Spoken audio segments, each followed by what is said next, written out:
सभी पेटिशनों को जो है सिरे से खारिज कर दिया गया। 2 दिन बहुत ही शांतिपूर्वक सुनने के बाद हम लोग सुप्रीम कोर्ट के दरवाजा खटखटा रहे हैं और पटना के वेस्ट लॉयर को जो है हम लोग जो है अपने पक्ष में अपने फैसलाओं के लिए जो है ताकि बच्चों का पक्ष रखे, उस लिए जो है हम लोग उस मुहिम में लगे हुए। राहुल गांधी ने आप लोगों के साथ बैठ के खुलेआम ये कह के गए थे कि दिल्ली में हमारे वकील आपके साथ खड़े रहेंगे, यानी कपिल सिब्बल, अशोक मनु सिंघवी, तमाम लोग तो ही हैं, तो फिर आपको इंतजार किसना, फंडिंग का क्यों इंतजार कर रहे हैं? सीधे पहुंचिए। जो छात्र हित में सोचेंगे मैं उनके साथ रहूंगा, चाहे वो दिलीप भैया हो, चाहे वो सौरभ भैया हो, चाहे तमाम जो छात्र नेता है हमारे साथ में खड़े रहते हैं, तो हम उनके साथ खड़े रहेंगे। हमारा एक ही डिस्कशन है, री एग्जामिनेशन होनी चाहिए, चाहे उसके लिए दिलीप भैया साथ दे, चाहे उनके लिए खान सर साथ दे, रहमान सर साथ दे, रमांशु सर साथ दे। आपकी जिसकी लड़ाई है आप उनसे लड़िए।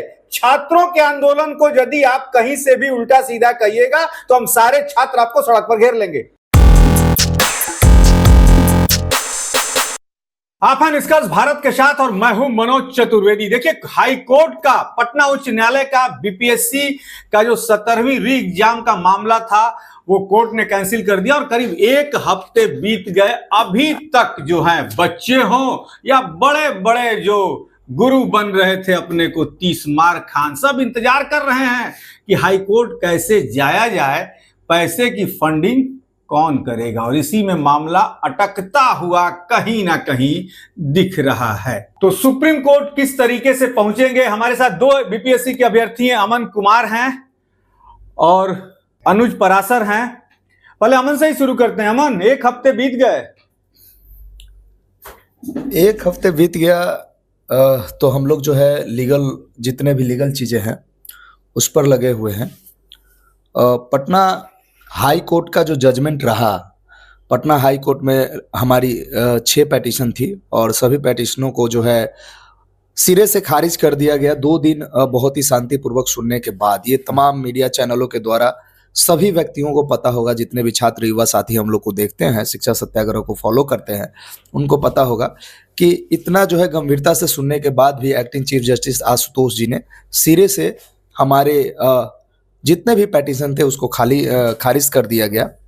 लेकिन हम लोग को इतना उम्मीद ज़रूर था कि ये जो पेटिशन है जो हम लोगों ने दाखिल किया था और जो सबूत हम लोगों ने दिया था, उस सबूत पर री एग्जाम नहीं देते, कम से कम एटलीस्ट एक जांच कमेटी, जुडिशियरी जांच कमेटी तो बैठा ही देती। क्योंकि बच्चों के साथ जो ब्रूटल लाठीचार्ज हुआ या बच्चे पीटे गए, कई दिनों पीटे गए, लाठीचार्ज हुआ, 3-3 दिन लगातार लाठीचार्ज हुआ, उसके बाद कई बच्चे, कई शिक्षक जो है जेल गए, जिसमें से मैं भी था एक। इतना होने के बावजूद भी निराशाजनक फैसला रहा और आपने जैसा कि कहा 7 दिन बीत गया है। तो इन बीच जो है हम लोग सुप्रीम कोर्ट के दरवाजा खटखटा रहे हैं और पटना के वेस्ट लॉयर को जो है हम लोग जो है अपने पक्ष में अपने फैसलाओं के लिए जो है ताकि बच्चों का पक्ष रखे, उस लिए जो है हम लोग उस मुहिम में लगे हुए कि पटना के नहीं, सॉरी, भारत के जो वेस्ट वकील होंगे उनके पास हम लोग जा रहे हैं, अपनी गुहार बता रहे हैं और कह रहे हैं कि हमारी बच्चों के वेस्ट वकील अशोक मनु सिंघवी हैं, कपिल सिब्बल हैं, अभी हम लोग उपाध्याय हैं। जी, मैं अभी नामों का चर्चा नहीं करूंगा क्योंकि हमारी लीगल टीम उसको देख रही है पूरी तरीके से। जब हमारा जो है ड्राफ्टिंग हो जाएगा और जब केस फाइल हो जाएगा सुप्रीम कोर्ट, लेकिन अमन जरा सा रोक दें। राहुल गांधी ने आप लोगों के साथ बैठ के खुलेआम ये कह के गए थे कि दिल्ली में हमारे वकील आपके साथ खड़े रहेंगे, यानी कपिल सिब्बल, अशोक मनु सिंघवी, तमाम लोग तो ही हैं, तो फिर आपको इंतजार किसना, फंडिंग का क्यों इंतजार कर रहे हैं? सीधे पहुंचिए। नहीं, हम लोग के लीगल ऑब्लिगेशन, लीगल जितने भी टीम है, हमारी जो लीगल टीम है, क्योंकि हम लोग सारे लोग जो है एक साथ नहीं देख रहे हैं सब कुछ को। हम लोग लीगल के लिए कुछ अलग लोग हैं, हम लोग जो है जमीन पे जो है अलग लोग हैं, ठीक है, मीडिया जो है अलग लोग देख रहा है तो सब लोग साथ में। लेकिन एक होता है कि ना कि हर जो है पार्ट बाय पार्ट बटा हुआ है, तो लीगल टीम उसी तरीके से काम कर रही है और सभी मुद्दों पर, जैसे आपने कहा कि माननीय राहुल गांधी जी आए थे, आश्वासन भी दिए थे, तो उस विषय पे भी बात चल रहा है। और अदरवाइज जो है आपने जो फंडिंग की बात कहा, तो हम फंड नहीं कह सकते हैं क्योंकि इस 17वीं बीपीएससी परीक्षा से 4,86,000 बच्चे प्रभावित हुए और सुप्रीम कोर्ट का मामला है।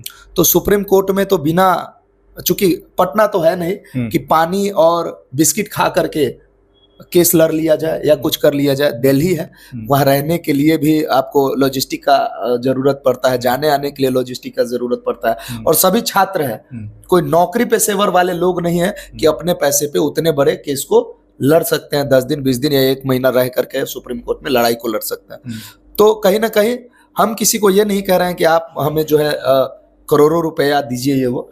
हम लोग बस एक एक रुपया भी ये कहते, एक एक रुपया भी जो आ रहा है, जिनको जितना मन पड़ रहा है हमारा सहयोग कर रहे हैं, शिक्षा सत्याग्रह को सहयोग कर रहे हैं, और सब चीज को पारदर्शिता, हम लोग ट्रांसपेरेंसी रख रहे हैं।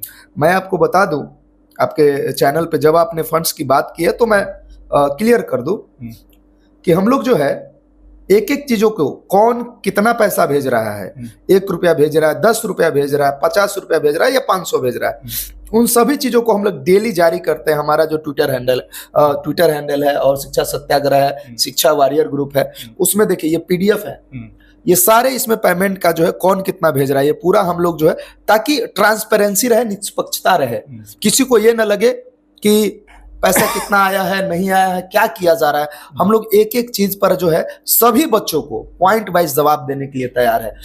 फिलहाल हम लोग इस चीज में नहीं पढ़ करके सभी छात्रों से आग्रह करते हैं कि आप साथ आइए, क्योंकि हमने 3-3.5 महीना लड़ाइयां साथ जब लड़ी है, तो सुप्रीम कोर्ट में मैं 4,86,000 बच्चों से अपील करता हूं, आप सहयोग कीजिए और हम लोग साथ में लड़ेंगे।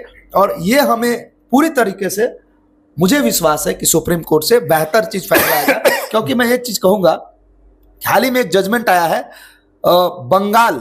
पश्चिम बंगाल के 25,000 जो नियुक्ति हुई थी शिक्षकों की, सुप्रीम कोर्ट ने रद्द कर दिया है। और मैं बता दूं, MPPCS में स्टे लगा दिया है। तो मुझे पूरा उम्मीद है हाई कोर्ट के फैसले को सुप्रीम कोर्ट जरूर बदलेगी, जरूर पलटेगी। अनुज पराशर हैं।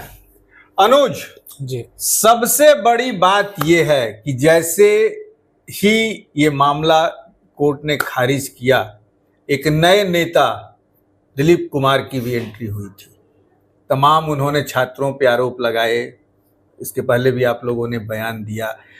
आखिर दिलीप कुमार क्यों इतने एग्रेसिव हुए हैं? आप लोगों पे भी आरोप लगा रहे हैं कि कुछ शिक्षक और कुछ छात्र मिलकर इस आंदोलन का बेड़ा गर्क कर दिए, कारण क्या है? देखिए, पहले तो दिलीप भैया के सवाल पे हम आपको जवाब देना चाहते हैं कि उन्होंने कहा कुछ शिक्षक और कुछ छात्र। ना हम उन कुछ छात्र में हैं और ना हम उन कुछ शिक्षकों को हम जानते हैं। शिक्षक क्या खान सर को आप नहीं जानते? खान सर पे सीधा डायरेक्ट तो वो नहीं कह रहे हैं ना कि किसी शिक्षक के नाम तो नहीं ले रहे हैं ना। खान सर को तो ले रहे हैं। देखिए, वो उनका व्यक्तिगत राय है, ये हमारी राय नहीं है। दूसरी बात रही कि दिलीप भैया की बात अगर कर रहे हैं, तो दिलीप भैया छात्रों के हित में हमेशा आंदोलन किए हैं और उसका हम हमेशा सम्मान करते हैं। और आपको पहले भी आपके चैनल के माध्यम से हमने कहा था कि जो छात्र हित में सोचेंगे, मैं उनके साथ रहूंगा। चाहे वो दिलीप भैया हो, चाहे वो सौरभ भैया हो, चाहे तमाम जो छात्र नेता हैं हमारे साथ में खड़े रहते हैं, तो हम उनके साथ खड़े रहेंगे। क्योंकि हमारी लड़ाई BPSC से है, न कि हमारी लड़ाई आपस में है। हमारी लड़ाई टीचर से नहीं है, हमारी लड़ाई किसी छात्र नेता से नहीं है, हमारी लड़ाई आपस में नहीं है, हमारी लड़ाई BPSC से है। तो हम आपस में ना लड़ने वाले हैं, ना लड़ेंगे, चाहे कुछ भी हो जाए। हमारी लड़ाई सिंपल सी बात है कि BPSC के लिए लड़ेंगे। भाई साहब, 3-4 दिन पहले आप लोगों की नाराजगी दिखी थी कि यदि आपको लड़ना है खान सर से लड़िए, छात्रों के आंदोलन के बारे में आप बोलेंगे तो आप लोगों से बुरा कोई नहीं होगा। इतने जल्दी सुर क्या बदल गए आप लोगों के? कहीं ना कहीं अंडर द टेबल कोई बात है क्या? देखिए, ऐसा है कि सर, मेरा कोई भी ओपिनियन आपने नहीं सुना होगा। अगर आप हम पे एलिगेशन लगा रहे हैं तो हमारा एलिगेशन आप नहीं लगा रहे, सुर बदले लगते हैं, सुर बदले लगते हैं। तो हमने हमेशा सुर ही लगाया है और सुर लगाकर ही बताएंगे। हमारा सुर ऐसा किसी के लिए स्पेसिफाइड नहीं लगा है कि दिलीप भैया खराब है, कि खान सर अच्छे हैं, या ये है या वो है। हम इन टॉपिक पर नहीं है भैया, ना हम राजनीतिक टॉपिक पर डिस्कशन करने के लिए आए हैं। हमारा एक ही डिस्कशन है, री एग्जामिनेशन होनी चाहिए। चाहे उसके लिए दिलीप भैया साथ दे, चाहे उनके लिए खान सर साथ दे, रहमान सर साथ दे, रहमांशु सर साथ दे, या रोहित सर साथ दे, या पटना या पूरे भारत या पूरे विश्व के टीचर साथ दे, या बच्चे साथ दे, हम उनके साथ खड़े रहेंगे। हमारा एक ही प्लान है, बाकी और कोई प्लान नहीं। ना किसी के पीछे हम जा रहे हैं, ना हम किसी क्रिटिक्स के पीछे जा रहे हैं। भैया, आप लोगों को तो आपके साथी फंडिंग कर रहे हैं, उनको कौन फंडिंग कर रहा है कि उनके सुर इतने ऊंचे चल रहे हैं? देखिए, उनके पीछे नहीं, हमारे साथी फंडिंग कर रहे हैं। फंडिंग का मतलब ये नहीं होता है कि हमारा एक क्राउड फंडिंग आपके साथी। आप लोगों को मैं तोहमत नहीं लगा रहा, 150 मैं बस कंप्लीट कर देता। लेकिन उनके पास तो, जो हमारे पास बड़ी कॉन्क्रीट खबर आ रही है कि उनके पास एक बड़ा इंस्टीट्यूट उनको फंडिंग कर रहा है। उसका भी खुलासा हम करेंगे। अगर आपके पास में कोई ऐसी जानकारी है पुख्ता तो आप उनको क्लियर करिए। हमारे पास में करेंगे ना। हाँ, हम करेंगे। हाँ, आप करिएगा। हम वो नहीं है कि जो कहें कि सबूत हमारे पास है। हम वो शिक्षक नहीं है कि हमारे पास सबूत है और कोर्ट में हम छात्रों के लिए वो सबूत नहीं देंगे। हमारे पास जो जानकारी है हम ठीक उसको शेयर करेंगे निष्कर्ष भारत की जनता के लिए। तो बिल्कुल आपके निष्कर्ष भारत की टीम को मैं कहना चाहता हूं कि अगर आपके पास में कोई भी एविडेंस है तो आप उसको शेयर करिए। बिल्कुल हमारे पास में कोई पर्याप्त एविडेंस किन्हीं के खिलाफ नहीं है और ना हम किन्हीं के खिलाफ बोलने के पक्ष में है। मैंने एक ही चीज कहा है कि हम री एग्जामिनेशन के पक्ष में है। री एग्जामिनेशन के पक्ष में जो टीचर, जो छात्र नेता या तमाम विद्यार्थी हमारे साथ खड़े रहेंगे, हम उनके साथ खड़े रहेंगे और उनके अलावा हम कुछ नहीं जानते हैं। अनुज, ये अमन, मैं आप मेरे साथी से सवाल पूछ रहे थे। तो मैं बस इतना, सुर क्यों बदले आप लोगों के? 3 दिन पहले आपने निष्कर्ष भारत पे ही चेतावनी दी है दिलीप कुमार को कि छात्रों के आपकी जिसकी लड़ाई है आप उनसे लड़िए। छात्रों के आंदोलन को यदि आप कहीं से भी उल्टा सीधा कहिएगा तो हम सारे छात्र आपको सड़क पर घेर लेंगे। देखिए, मैं क्लियरली कहता हूं, मेरे साथी थोड़ा बंधे से सवाल जवाब दे रहे थे, लेकिन कोई बात नहीं है। अनुज जी चूंकि कवि है और उनकी कवि पहचान है और मैं एक छात्र हूं, मैं निष्पक्षता पे बात करूंगा। काफी लोग मुझे बोले भी कि भैया आपको बोलना पड़ेगा, कब बोलिएगा आप। देखिए, मैं दिलीप जी का विरोध नहीं कर रहा था। दिलीप जी या दिलीप भैया के द्वारा जो बयान दिया गया था मैं उससे आहत था। मेरा वीडियो आप देख लीजिए। बिल्कुल बिल्कुल। मैं दिलीप भैया ने जो बयान दिया था कि 10 लोग, तो मैं उस दिन भी कहा था कि दिलीप भैया आप नाम खोल दीजिए। आपने चैलेंज किया था उनको, मैंने कहा भाग खड़े हुए थे इसी चैनल से। वो इन शब्दों से बचा जाना चाहिए, लेकिन मैं आपको बता देता हूं कि हमने ये जरूर कहा था कि आपको नाम जाहिर करना चाहिए और मैं उनके बयान का समर्थन नहीं किया था उस समय। लेकिन मैं आज आपको बता दूं कि आपने कहा कि किसी शिक्षक ने, आप नाम ले रहे हैं या नहीं मैं नहीं मानता हूं कि क्या आप कह रहे हैं, सबूत की बात की भी। बिल्कुल। तो मैं जो भी शिक्षक है, मैं नाम ही ले लेता हूं, खान सर की बात है। खान सर ने कहा था कि हमारे पास सबूत है और ये कॉन्क्रीट सबूत है और पूरी तरीके से मीडिया में भी उन्होंने कहा था। बिल्कुल। और अपने चैनल पे भी उन्होंने वीडियो बनाया था और तमाम मीडिया साथी उसको चलाए भी। तो मैं तो खान सर से हाथ जोड़ के विनती करता हूं आपके चैनल के माध्यम से, आपके जितने व्यूवर्स देख रहे हैं, मैं उनसे कहना चाहता हूं कि खान सर, भले ही हम हाई कोर्ट में थे तो आपने सबूत नहीं दिया, लेकिन अब हम सुप्रीम कोर्ट के तरफ मूव कर चुके हैं। आपसे रिक्वेस्ट है कि आपके पास वो सबूत आज भी है तो आप प्लीज बच्चों को दे दीजिए। हम वो सबूत लेकर के सरकार के पास रखेंगे, सुप्रीम कोर्ट में रखेंगे और विभिन्न प्लेटफॉर्म पर रखेंगे। आप मत मीडिया को दीजिए, आप हम बच्चों को दे दीजिए, क्योंकि इस बिहार के जेन्युइन अगर स्टेक होल्डर है तो वो हम छात्र हैं। बिल्कुल। ना तो कोई शिक्षक है ना कोई छात्र नेता है, केवल और केवल छात्र है। ठीक है। दिलीप भैया की बात आपने किया तो मैंने कल उनका एक वीडियो देखा डोमिसाइल के मुद्दे पर, जिसके लिए हम लोग काफी दिनों से चर्चा भी कर रहे थे कि वर्तमान में सत्ता में बैठे लोग जो तथाकथित सुशासन है उनके द्वारा एक उनके मन में क्या जिज्ञासा जाएगी कि मैं इस देश का प्रधानमंत्री बन सकता हूं।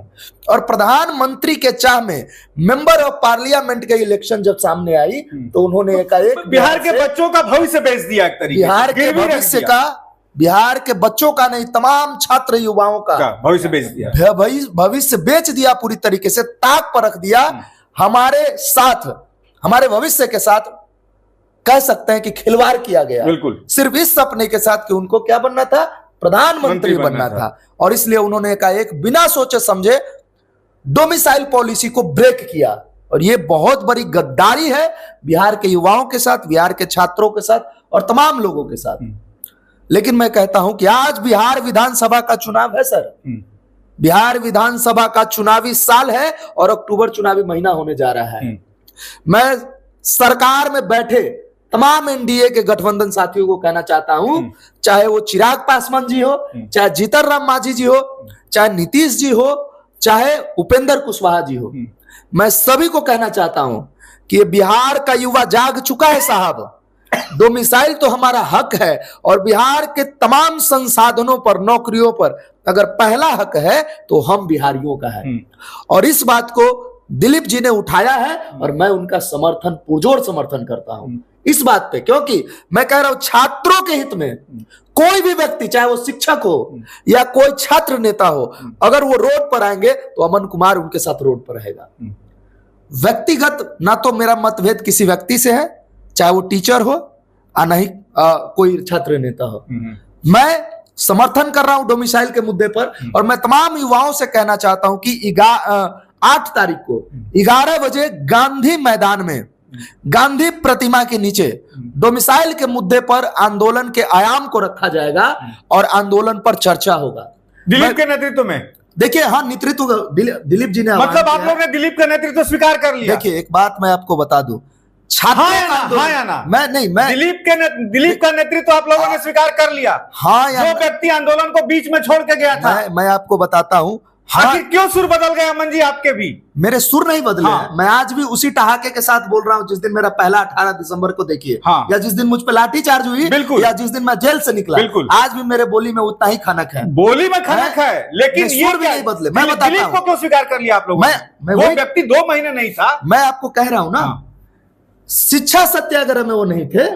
शिक्षा सत्याग्रह में हम लड़ रहे थे। जैसा कि उन्होंने बताया, उन्होंने कहा है कि मैं नाम क्लियर करूंगा, आपके सामने बात बिल्कुल हमारे चैनल पे कहा है कि नाम क्लियर करेंगे। तो मैं चाहता हूं कि भैया नाम क्लियर करे, जब भी करे, उनको करना तो चाहिए। लेकिन वो बात कर रहे हैं युवाओं के, बात कर रहे हैं छात्रों का। डोमिसाइल का मुद्दा केवल दिलीप जी का मुद्दा नहीं है, ये बिहार के तमाम युवाओं का मुद्दा है। और आपने कहा कि हाँ या ना में जवाब दीजिए, तो हाँ या ना का तलवार लटका के तो आप किसी से जवाब नहीं ले सकते। मैं इतना जरूर कहूंगा कि क्योंकि बात डोमिसाइल की है और बात सिर्फ किसी परीक्षा, प्रतियोगी परीक्षा की नहीं है, ये तमाम लोगों के लिए है। इस मुद्दे पर हम साथ हैं। आपने कहा नेतृत्व की बात किया, मैं उस पर भी जवाब देता हूं। छात्रों के आंदोलन नेतृत्व विहीन होता है सर, ये याद रखिएगा, क्योंकि शिक्षा सत्याग्रह में कोई नेतृत्व करता नहीं था। अब बता दीजिए किसने नेतृत्व किया था शिक्षा सत्याग्रह में?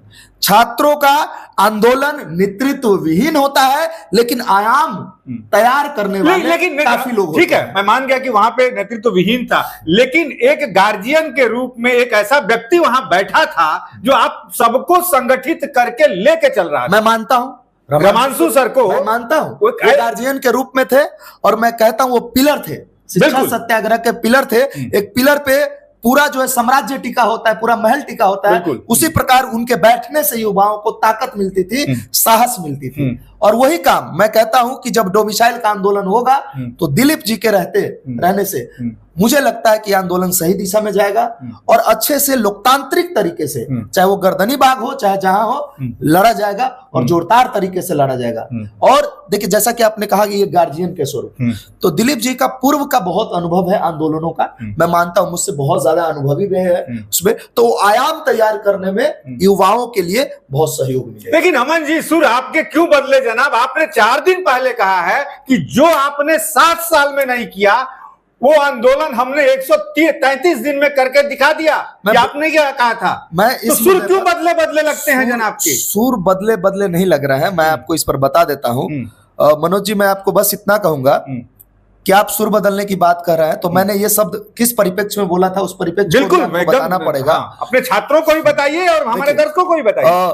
चूंकि बात कुछ ऐसी थी कि उन्होंने कहा था, मैं उन चीजों में नहीं जाना चाहता, लेकिन जब आप बोल रहे हैं तो मैं निष्पक्षता से बात रखता हूं। मैं डरता नहीं हूं किसी मुद्दे से। आप देखे होइएगा, जिस पर सवाल आप पूछेगा मैं जवाब देने के लिए तैयार रहता हूं।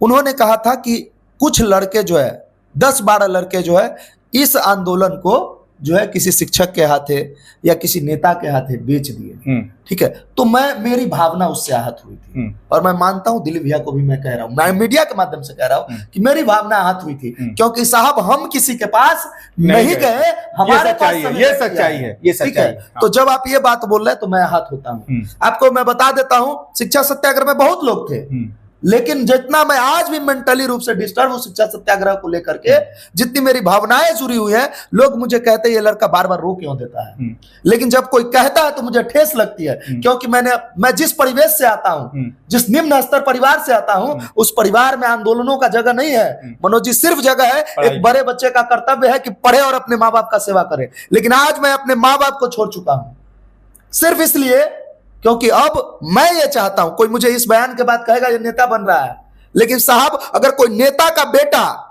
चिड़िया के पिंजरे में रहता है और आके बयानबाजी करता है, तब आप उससे सवाल नहीं पूछते हैं कि ये नेता बन रहा है। लेकिन एक गरीब का बेटा जब अपने हक अधिकार के लिए लड़ रहा है और नेताओं से सवाल पूछ रहा है, तो आप कहते हैं नेता बन रहा है। शर्म है वैसे लोगों की मानसिकता पर जो इस तरह के सवाल उठाते हैं। मैं आपको बताना चाहता हूं, लालू यादव कोई बड़ा नेता नहीं थे, वो भी गरीब के बेटा थे। नीतीश कुमार कोई बड़े घर के बेटा नहीं थे, वो भी एक गरीब के बेटा थे।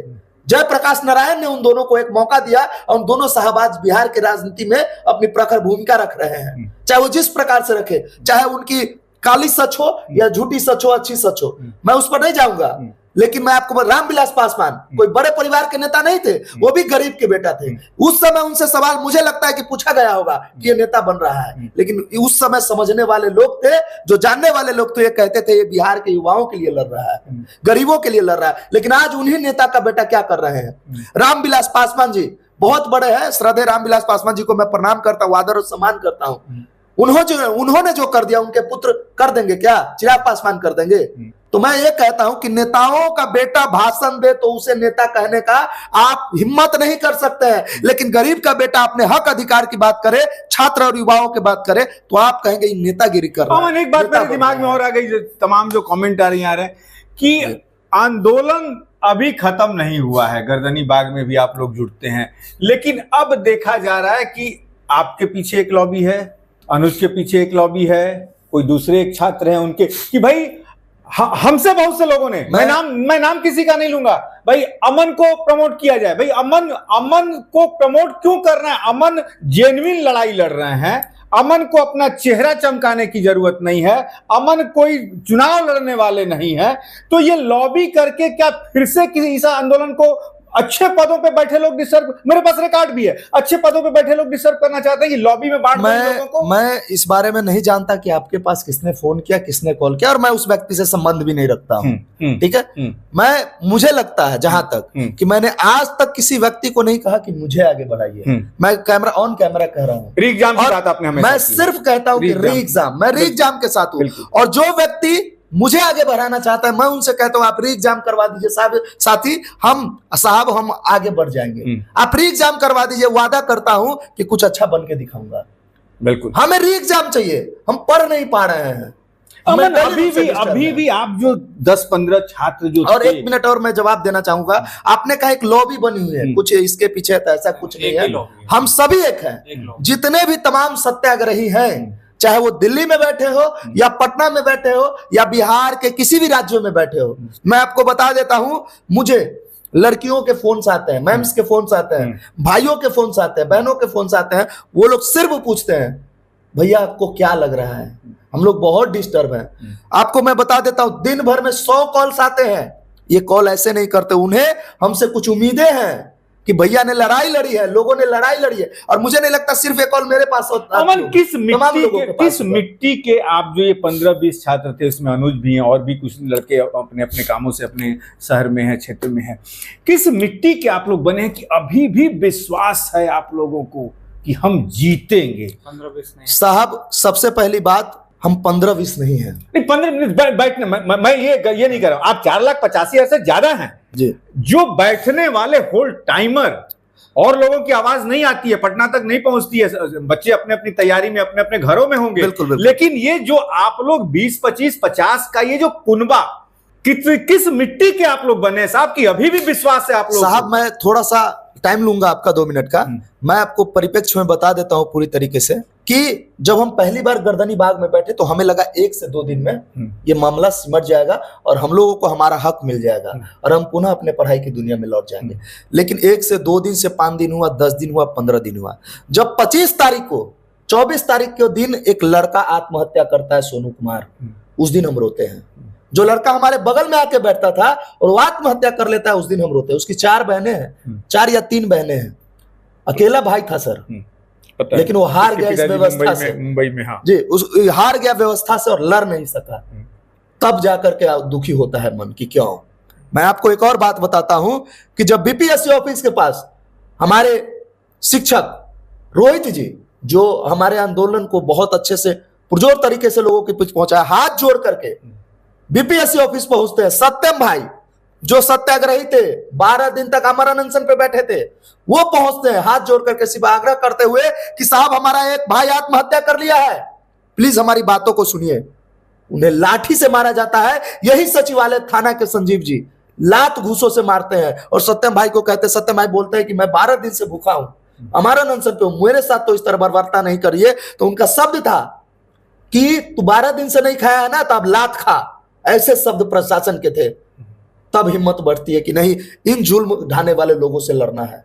जब हम गांधी मैदान में बैठते हैं और गांधी मैदान से शांतिपूर्ण तरीके से जब आगे बढ़ते हैं और मांग रखते हैं कि माननीय मुख्यमंत्री से हमें मिला दो, और पटना के सिटी एसपी स्वीटी सरावत जो सिंघम बनने की कोशिश में वाटर कैनन चलाती है भरी ठंड में, जब लाठी चलाती है और हमारे मां बहनों को गाली देती है और हमारा पैंट जब जख्मी कर देते हैं, हमारे गुरु पर लाठी चलाते हैं, तब मन में विश्वास होता है कि इनसे लड़ना है। ये जुल्म करने वाले लोग हैं, ये रंगरेज लोग हैं, इनसे लड़ना है। तब हमें हौसला बढ़ता है। जब 30 तारीख को शहीद दिवस था उस दिन महात्मा गांधी का, और हम लोग श्रद्धांजलि अर्पित करते हुए पटना में चहलकदमी करते हैं मौन धारण करके अपनी ना आवाजों के साथ, लेकिन सोची समझी साजिश के तहत हमें बीपीएससी ऑफिस के सामने रोक दिया जाता है। हम लोग रुकते नहीं है, रोक दिया जाता है, रस्सी बांध दिया जाता है, मजबूरन हमको बैठना पड़ता है। क्यों? क्योंकि हम नहीं चाहते थे कि प्रशासन का विरोध करे, और उस पर हमें घिसियाया जाता है। वीडियो में देखिएगा, उठा करके मारा पीटा जाता है सचिवालय थाना में कुंदन कुमार के द्वारा, गौतम कुमार के द्वारा हमें मारा पीटा जाता है, और तब जाकर के हमें जेल भेज दिया जाता है।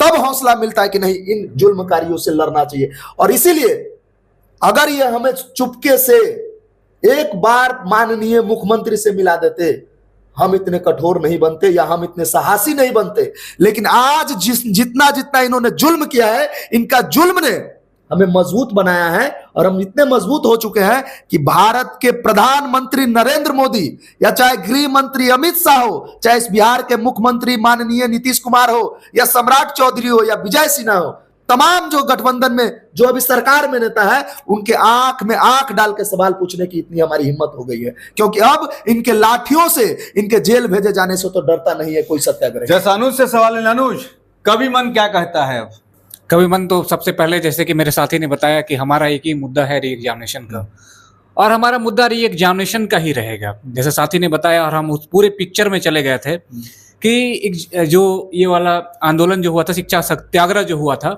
उसको मैंने बहुत करीब से देखा है।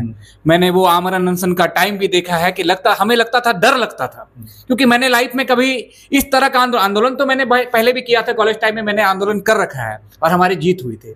ये मेरा आंदोलन का जो फेज है, जो हमारी जीत नहीं हुई, लेकिन विश्वास पूर्णतः है कि हमारी जीत होगी। जब हमारे साथी आमरण अनशन पर बैठे हुए थे, खा नहीं रहे थे, तड़प रहे थे, उनको ले जाने के लिए एम्बुलेंस नहीं होता था, ऐसी व्यवस्था थी कि एम्बुलेंस नहीं होता था।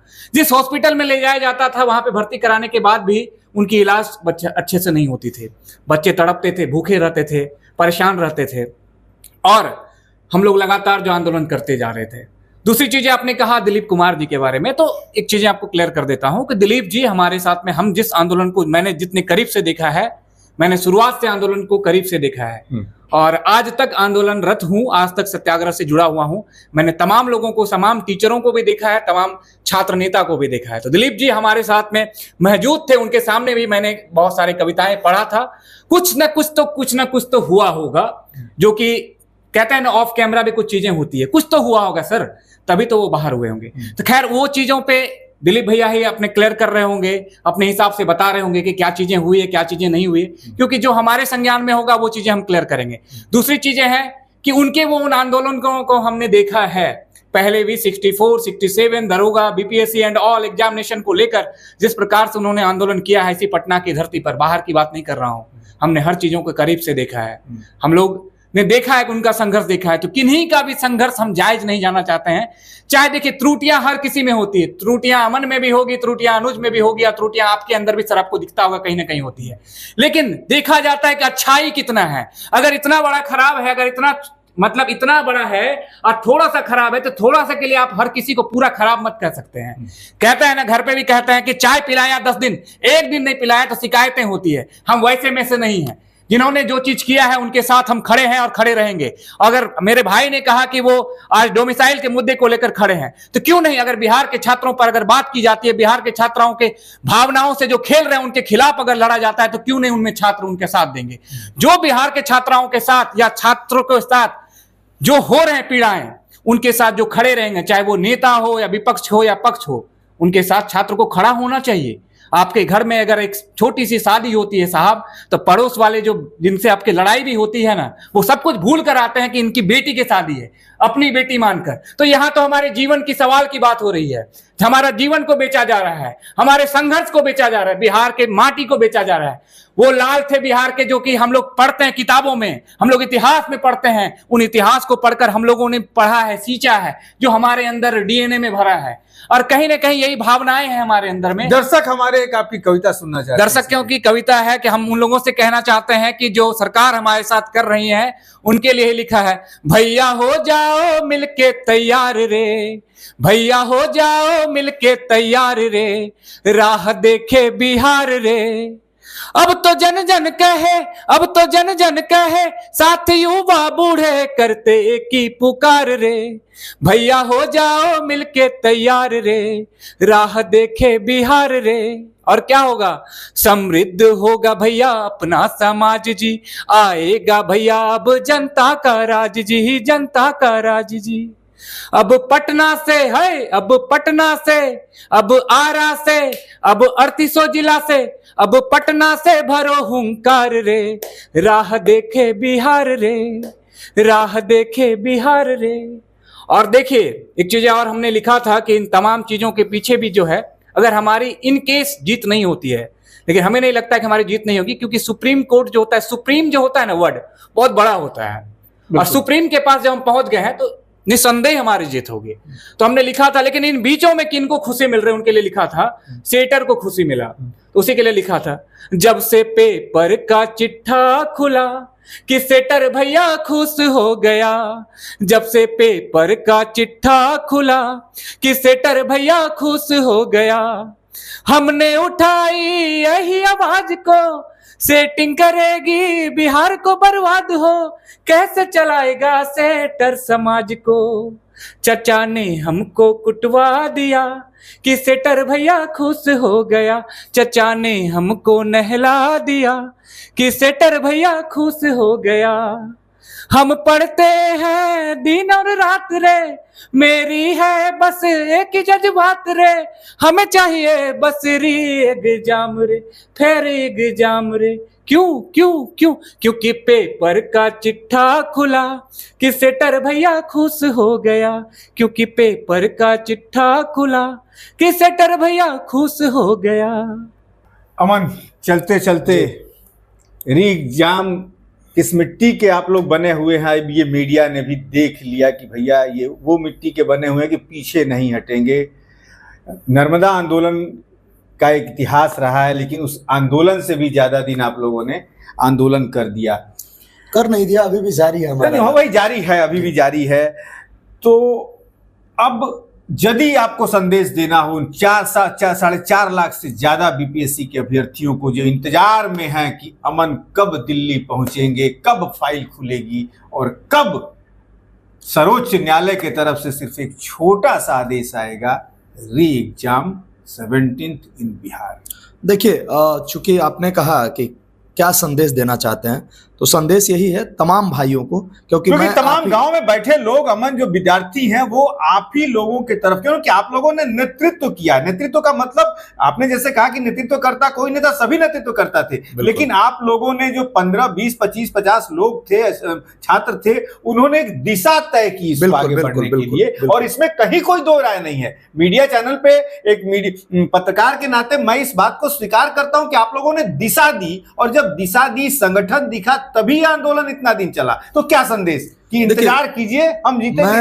मैं तमाम अपने भाइयों से, अपने युवा साथियों से, छात्रों से बस इतना कहूंगा कि मैं आप ही के बीच का हूं, आप ही के गांव समाज का हूं, आप ही का बेटा हूं, आप ही का भाई हूं, आप ही का भतीजा हूं, आप ही का दोस्त यार हूं। बस इतना जरूर कहूंगा कि आप अपनी पढ़ाई को जारी रखिए, ज्यादा डिप्रेशन में नहीं जाना है, ज्यादा सोचना नहीं है, पढ़ाई को जारी रखिए। आपका लड़ाई आपके भाई हम सभी मिलकर के लड़ रहे हैं। सुप्रीम कोर्ट हम लोग जा चुके हैं, हमारी लीगल टीम सुप्रीम कोर्ट जा चुकी है, दिल्ली पहुंच चुकी है, लेकिन बहुत से मुद्दों पर, क्योंकि केस ऐसे ही फाइल नहीं हो जाता है, तो वो लोग पूरा लीगल चीजें देख रही हैं, लेकिन बहुत जल्द आप लोग को न्यूज़ मिलेगा कि सुप्रीम कोर्ट में हमारी केस की हेयरिंग होगी, तब अपने आप इस बात को पता चल जाएगा। बात रहा अमन का, तो अमन को अगर ज़रूरत पड़ी, जैसे कि लीगल टीम हमारी पहुंच चुकी है, लेकिन लीगल टीम को अगर लगा कि अमन की ज़रूरत दिल्ली में है तो दिल्ली अमन ज़रूर जाएंगे और पुरजोर तरीके से अपनी बातों को वहां भी रखेंगे। अंतिम कमेंट आपसे कि लड़ाई जो भी हो, लेकिन आप लोगों ने बिहार में एक नई, जो एक तरीके से उसको कह लीजिए कि क्रांति जो लाने की कोशिश की, शिक्षा की ये जो क्रांति है कि भैया गलत हो रहा है, चाहे वो बीपीएससी का हो, दरोगा का हो, शिक्षक का हो, गलत हर शिक्षा में हो रहा है। और बीपीएससी का आंदोलन भले 73 एग्जाम का आपने शुरू किया, लेकिन उसके साथ ये तमाम जो परीक्षाओं में अनियमितता होती है वो सारे लोग आप लोगों से जुड़े कि भाई दरोगा में भी अनियमितता, शिक्षक में भी। तो आप एक समझ लीजिए कि बिहार में शिक्षा सुधार की आपने लड़ाई लड़ना शुरू की। क्या उम्मीद है कुछ ना कुछ अब अधिकारियों से लेकर मंत्रियों के अंदर डर जाएगा कि भैया गलत हुआ तो फिर घेरेंगे सब वो सब? बिल्कुल बिल्कुल जाएगा। देखिए, मैं बताना चाहता हूं आपको आपके चैनल के माध्यम से, जो ये आंदोलन हुआ शिक्षा सत्याग्रह बहुत बड़ा वर्ड है। जिन्होंने इनको दिया है उनका नाम तो मैं नहीं जानता हूं, क्योंकि इसमें भी कंट्रोवर्सी हो जाएगा कि हमने दिया, लेकिन जिन्होंने दिया बहुत ही समझिए कि परिपक्व लोग होंगे जिन्होंने इनका नाम दिया। इसमें जितने एस्पेरेंट हैं वो पीसीएस एंड यूपीएससी के एस्पेरेंट हैं। उनकी बुद्धि का जो लेवल है ना, बहुत बड़ा लेवल है, हाई लेवल के लोग हैं यहाँ पे सभी। बिल्कुल बिल्कुल परिपक्व लोग यहाँ पर पहुंचे हुए हैं। तो उनकी लड़ाई जो आप सरकार से लड़ाई है, कल के डेट के हम जो हैं अधिकारी हैं। सरकार को कौन चलाता है साहब? सरकार को अधिकारी चलाता है। एक नेता जब जाते हैं भाषण देने के लिए तो भाषण कौन लिखता है? अधिकारी भाषण लिखकर देते हैं कि क्या डाटा देखना है। कौन सा नेता जाकर जो है बिना पढ़े हुए जाके भाषण देता है? अगर मोदी जी भी भाषण देते हैं ना तो नीचे पढ़ते हैं डाटा को, और डाटा लिखने वाला हम ही से अमन होगा या अनुज होगा या नीतीश भैया होंगे या रवि होगा या तमाम शुभम होगा या और भी मित्र होंगे हमारे, वही डाटा लिखता होगा, या हमारे कोई और पहले मित्र होंगे या बड़े भाई होंगे, वही उन्होंने ही डाटा लिखा होगा। तो हमसे लड़ाई उनकी है, और जब हमसे लड़ाई है तो हम प्रॉपर जो है रूल्स एंड रेगुलेशन को फॉलो करते हैं। संवैधानिक तरीके से संवैधानिक परिधि में रहकर हम लोग आज तक लड़ाई किए हैं, और उनको भी पता चल गया होगा कि लड़ाई किनसे हो रही है। और आगे अगर हमारी जीत नहीं होगी ना तो समझ जाइए कि ये जो है ना संविधान का गला घोटने का काम किया गया है और कुछ नहीं किया गया है।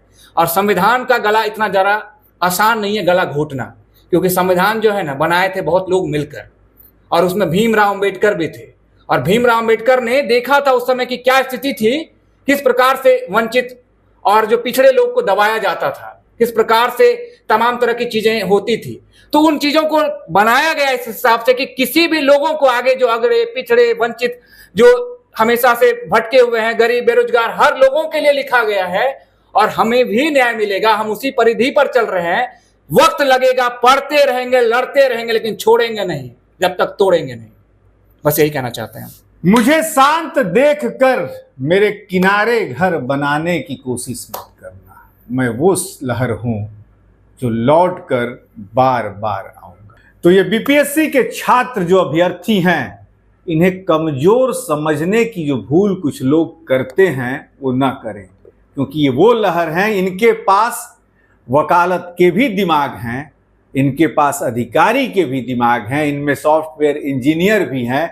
सरकार को और कुछ लोगों को दिमाग लेने के लिए हायर करना पड़ेगा, लेकिन अपने आप में ये दिमाग के समुद्र हैं, इनको किसी से सलाह लेने की जरूरत नहीं पड़ती है। ये खुद इतने काबिल हैं। सरकार यदि एक कदम बढ़ाती है तो ये 3 कदम सोच लेते हैं कि सरकार क्या करने वाली है।